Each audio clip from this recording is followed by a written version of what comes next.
It's Grabe si over! Megrino. Uy, grabe, nagwawala si Megrino. Rank number 6 pound for pound sa buong mundo, tulog. Grabe, nakakatakot. Oh, nice shot by Megrino. Tulog yung Hapon. Oh, tulog. Tulog yung kalaban. Nakakatakot si Megrino, mga brother. Oh, tulog. Tulog yung kalaban ni Megrino. Ang prospect ni Bob Arum. And that's the lesson. I will never ever allow Ida to come here to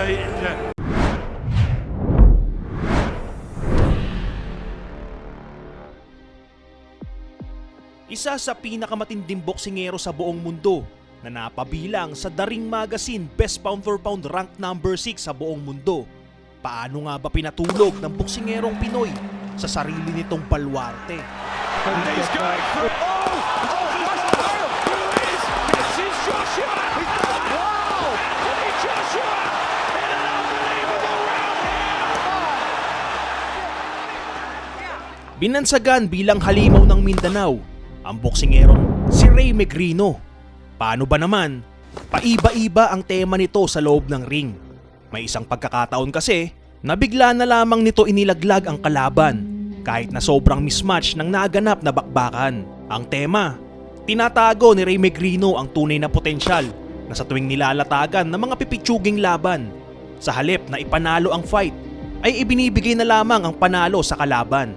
Kung kaya't, nagtala ito sa kanyang career high record na 20 talo. Ngunit kung titignan naman at aalaming mabuti ang panalo nito, ay mayroon itong 24 wins, 20 by way of knockout. At karamihan sa mga pinatulog nito ay malalaking pangalan gaya na lamang ng world rated caliber rank number 6 best pound for pound fighter sa buong mundo. Hindi ito biro dahil hindi basta-basta ang mapabilang sa pound for pound rankings gaya ni Manny Pacquiao na maraming dinanas na dilubyo at mabibigat na kalaban bago natamo ang kinang ng karera.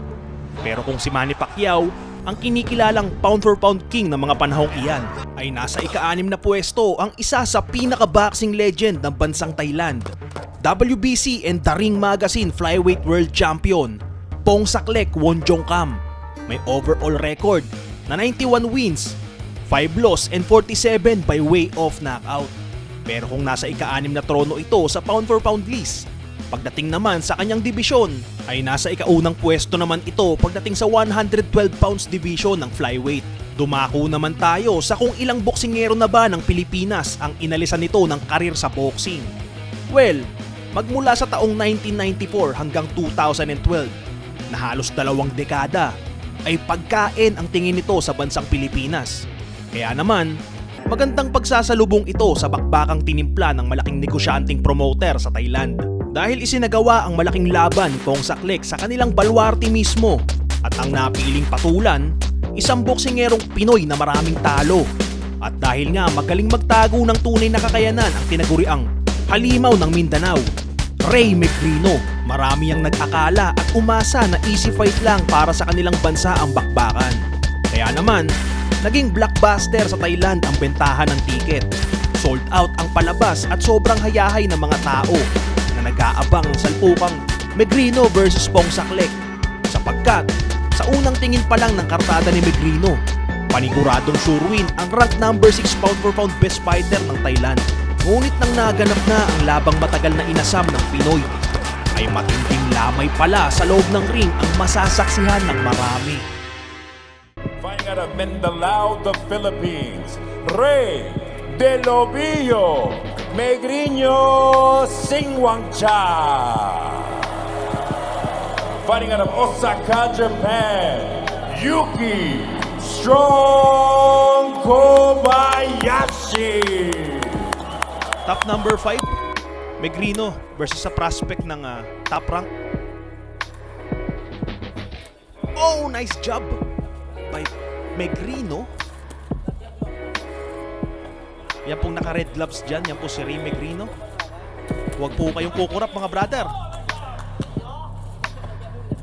Oh! Tulog!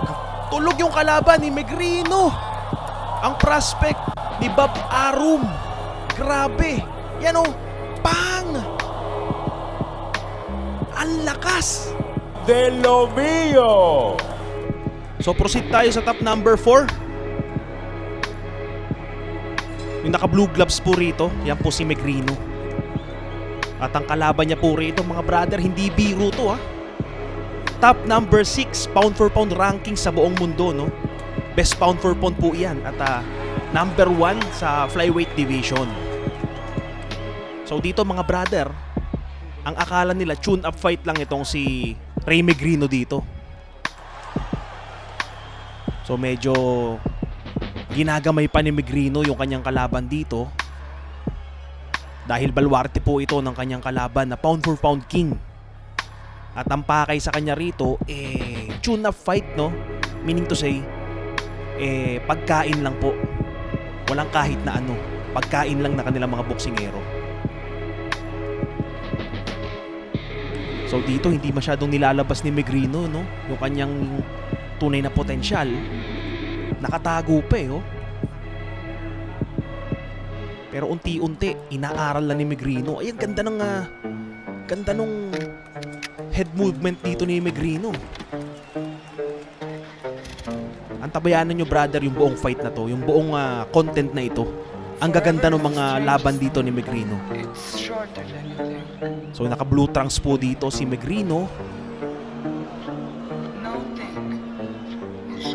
At mukhang kumpiyansa yung kanyang kalaban dito, no? Yang si Pong Saklek. Tumatama yung mga kombinasyon doon ni Megrino.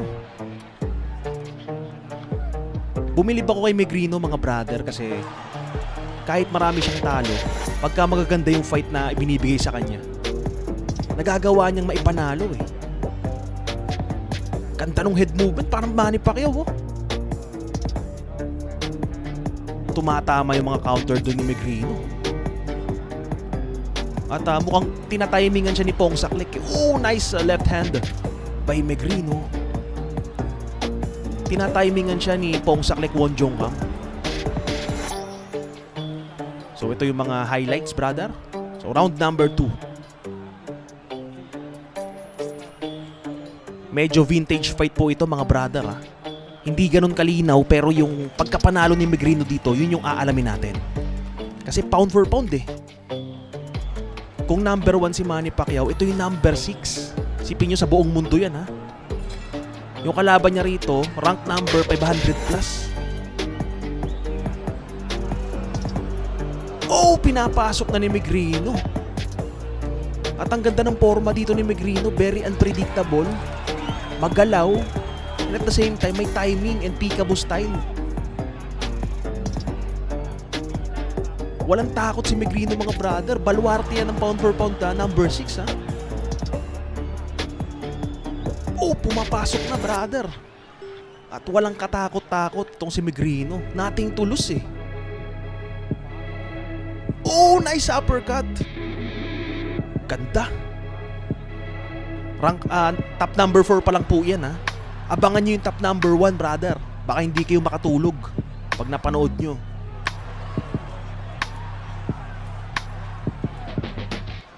So medyo tinatimingan na ni... Oh, tinamaan si Megrino. Pero yung timing ni Megrino, yun na lang ang inaabangan niya eh.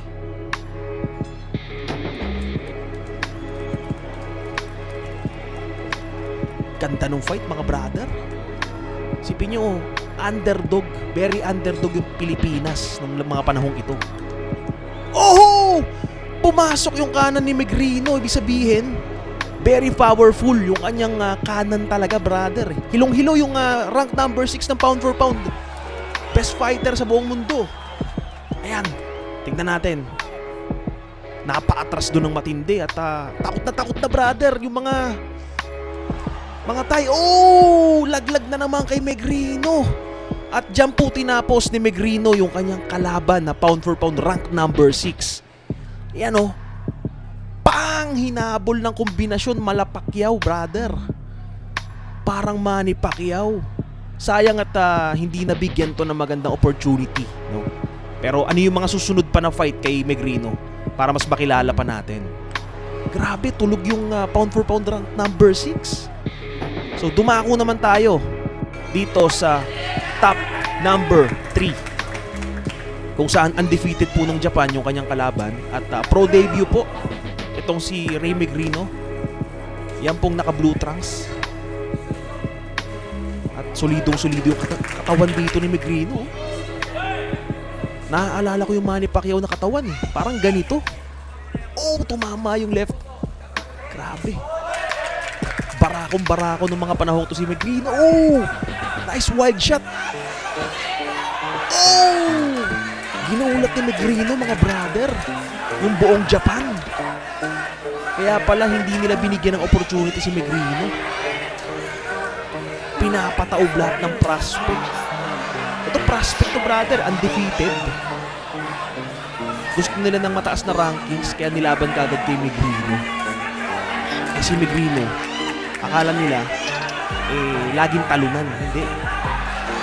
Grabe yung ginagawa din ni Megrino, mga brother. Actually, nagustuhan ko yung estilo ni Megrino dito. Atake lang ng atake, nothing to lose. Ganun yung magandang mindset ng Pilipinas. Yung walang mawawala sa akin. So lalaban lang ako ng the best ko. Ganda nung pinapakit. Halos lumabas ng ring yung kalaban. May kombinasyon si Megrino and at the same time, merong nakakatakot na suntok na pwedeng itapon anumang oras. Grabe yung galaw ni Megrino. Oh. Nakakatakot yung kanyang kanan and at the same time, brother, maggalaw sa loob ng ring. May mga head movement, body movement. Oh, nice shot by Megrino. Sipin yung mga brother, undefeated na hapon yung kanyang kalaban dito.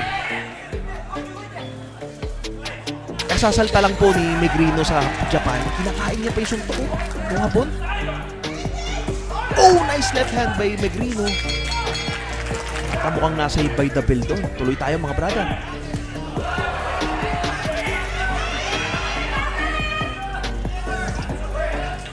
Ganda nung head movement talaga. Doon ako na-e-ellipse kay Megrino. Kahit vintage fight na to, ang ganda pa rin ng laro ni Megrino dito. Sarap panoorin. Oh, rampage of punches by Megrino. Magaling si Megrino sa toe-to-toe match-up. Maggalaw kasi, brother. Ayan. Medyo magulang yung hapon. Sineset up ni Megrino yung kanyang kanan dito. At ang galing mang pressure ng kalaban, no? Isipin mo, undefeated yung kanyang kalaban dito. Dinayo niya sa sariling balwarte. Ganito pong uri ng boxer si Megrino. Walang kinatatakutan. Tamang-tama sa... Oh! Yanig na naman! At nagpakawala naman si Megrino. Tsaka hindi niya minamadali oh. Talagang pinaliliguan niya ng suntok yung kalaban. Yan na naman yung kanan. Grabe yung mga suntok pa. Akala mo heavyweight oh. Grabe. Ginawang tune-up fight ni Megrino yung kanyang kalaban dito sa sariling balwarte. Ganito yung ginawa ni Megrino kay Pong Saklek, rank number 6. And take note, mga brother, top number 3 pa lang po tayo. Abangan nyo yung naghihintay na fight na dalawa pa. Uy, nice combination by Megrino. Rampage of punches, grabe. Pinapaliguan, mga brother, oh. Ganda ng palitan, toe-to-toe match up. Matira-matibay po dito. Yun na naman yung kanan. Nakapaatras doon. Eto na, brother. What a shot by Megrino. Grabe, na-save by the bell na naman doon. Eto. Ano yung finishing move ni Megrino dito?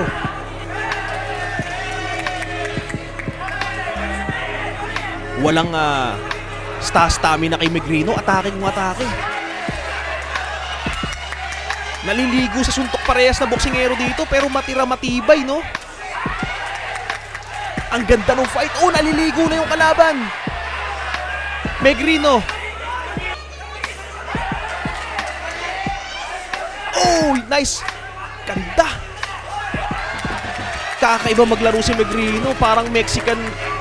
Grabe.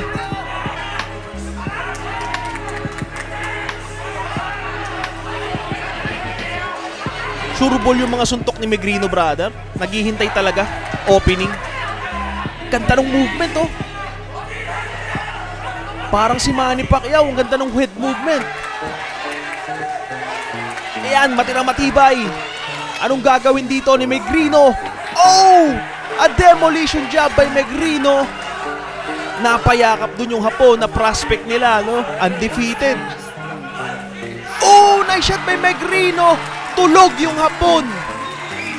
Parang nanaginip lang sa bangungot. Pero paano tatapusin to ni Megrino, mga brother? Ito na. Delubyo. Naligo sa suntok yung kalaban, brother. Pang! Napatras. Oh! Hindi na kinaya ng referee. Nag-spaghetti legs, mga brother, sa sariling baluarte. Ganyan po magtanghal si Megrino at parang Manny Pacquiao, oh. Dumako tayo sa top number 2. Superstar ng Indonesia. So dito, brother, this time, isa na siya sa mga rising star ng Asia. Yan pong naka-white with blue trunks po, si Megrino. At malakas yung kumpiyansa ng kalaban niya rito kasi, mga brother, mataas na yung rankings ng kalaban niya, eh. Isipin nyo, rank number 1 sa buong Indonesia. Pero hindi sinasanto dito, brother, ni Ray Megrino. Lalong nag-improve itong si Ray Megrino. Oh! Alam nyo yung nagustuhan ko kay Ray Megrino? Yung kakaiba sa kanya, yung killer instinct niya, eh. Yung kanyang killer instinct, and at the same time, brother, kaya niyang sumalon ng suntok.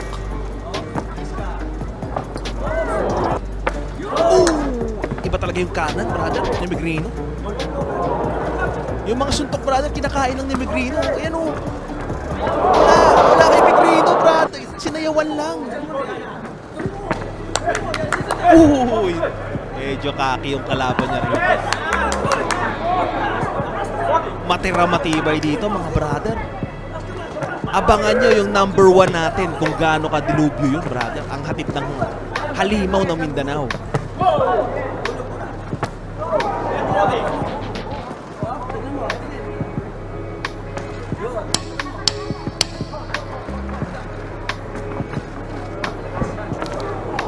Tsaka, brother, no, yung stamina ni Megrino, sobrang lakas. Medyo, ito naman yung kanan. Nagrogi na doon, mga brother. Corner. Uy, grabe. Kinakain lang talaga ni Megrino. Sinasayawan lang, oh. Yung mga suntok ni Megrino, unpredictable. What a shot by Megrino.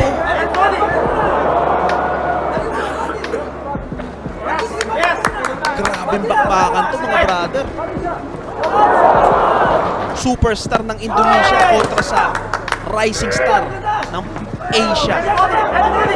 Oh, nice shot. Grabe, nang-iigil si Megrino.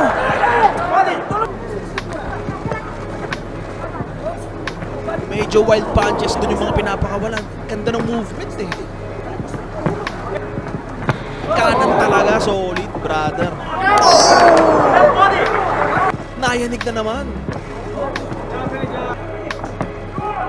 Uy! Galing din ang umilag ng kalaban niya rito, ha. May lakas din, may galing din. Tignan natin paano tatapusin to ni Delubyo, alias Halimaw na Mindanao.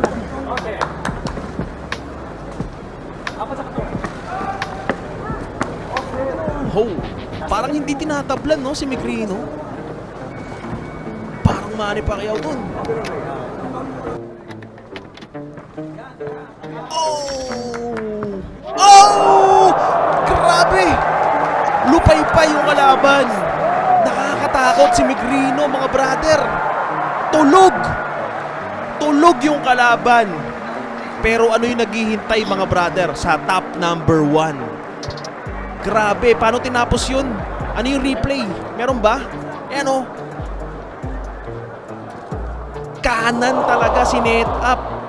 Yan po ang top number 2. Dumako tayo sa top number 1. Isa sa mga Thailand prospect. At Asian superstar na po ang tingin dito kay Ray Megrino. So dito medyo maingat dito si Megrino, ha. At nagpapakitang gilas dito yung kanyang kalaban, no.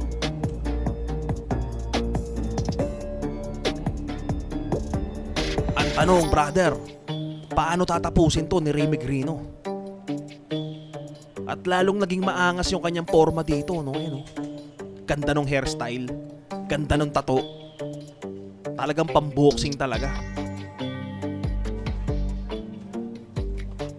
Medyo maingat dito si Megrino, mga brother, pero maganda rin yung kanyang movement, no? Oh, nice combination.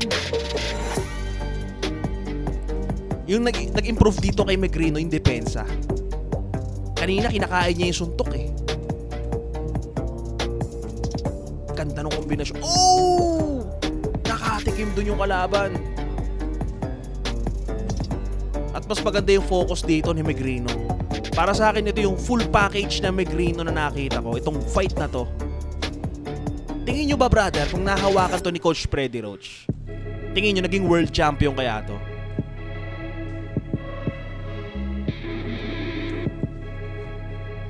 Ganda nung mga movement dito ni Megrino, mga brother. Sobrang silent.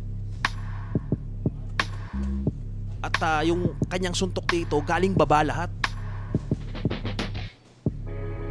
Magaling magtago si Megrino ng kanyang ulo, no? Very technical na rito si Megrino, mga brother. Hindi na masyadong nagpapabara-bara. Kung sa bagay, number 1 to sa kanilang bansa, yung kalaban niya rito, eh. Nakakatakot, brother, yung ganitong kalaban na si Megrino. Kakaiba na, oh. Iba na yung forma. Iba na yung fight maturity. Ayan, pang! Parang Manny Pacquiao na talaga, eh. I will never ever allow the... Ganda ng focus ni Megrino. Meron ng sharpshooting ability. Actually, may similarity sila ni Janrel Casimero, kaya lang yung version na to medyo mabilis. Oh, talagang palaban yung kalaban dito, oh. Hinahamon yung delubyo ng Pilipinas. The Mindanao Monster from the Philippines. 10 seconds. At mukhang nagigising niya na rito yung delubyo ng Pilipinas. Oh! Oh! Time. Ayan na yung kanan ni Megrino. Gising na.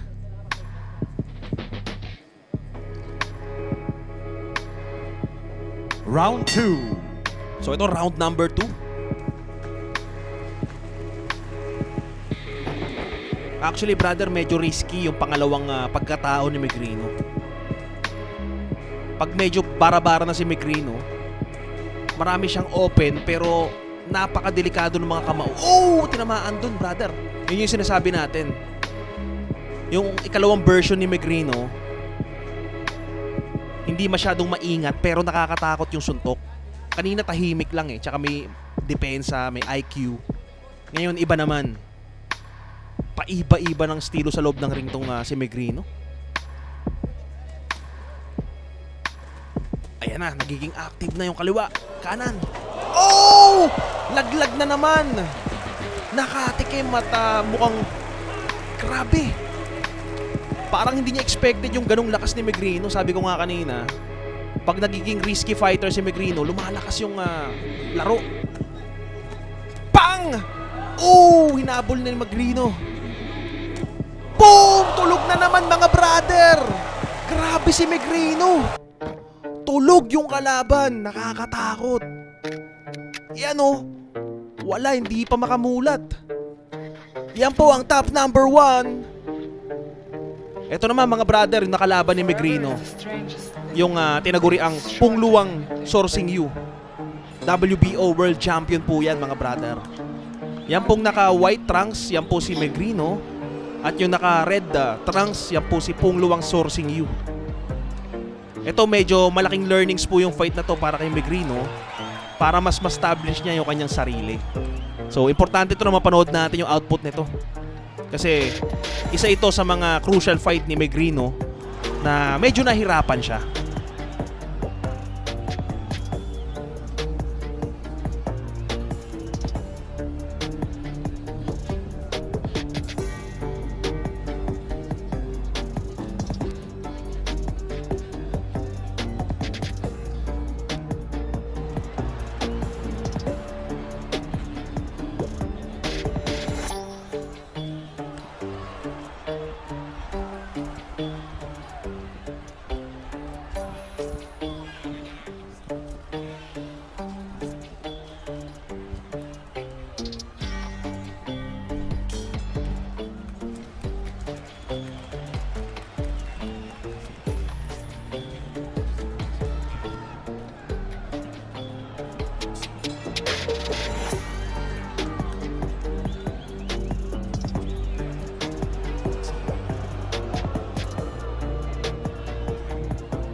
Forever is the strangest thing.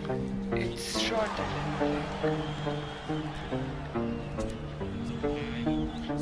No think.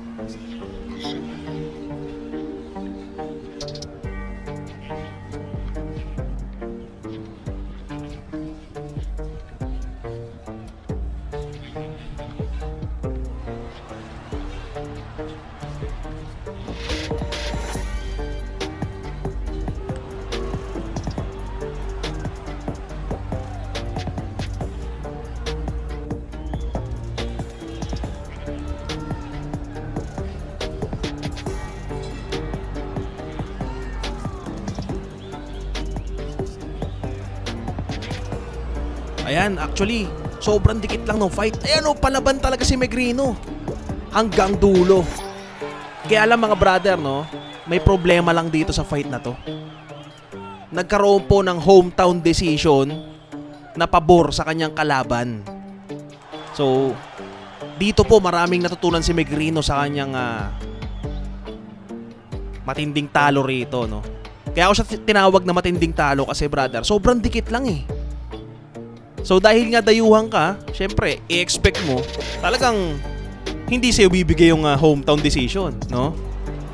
Ayan, talo po siya dyan, pero ito yung last fight mga brother. Panoorin nyo.